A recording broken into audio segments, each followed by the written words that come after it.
सिद्धो योग भवद श्रुति वेद क्षण तथो शिवो साक्षात् रूपं कहि जगति ज्ञानं श्रुतिमान् सतात्मज्ञः चैत्य शिवमय भवं वेद श्रुतिः क्व कर्मा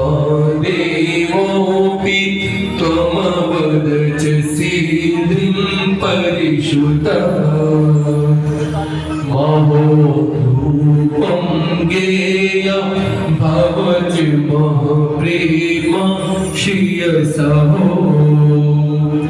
भवत्कर्म कृष्ण परम प्रिय प्रीतिर्नवशुता ग्रतो पूर्ण